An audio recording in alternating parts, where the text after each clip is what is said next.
Fans, eto, hindi halata na Filipino ako. And ang aking chef, niluto niya ang aking sibas sa air fryer. And tomatoes, diced tomatoes with toyo calamansi.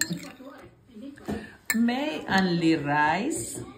At saka, ito naman yung aking side dish o contorno ang tawag nila.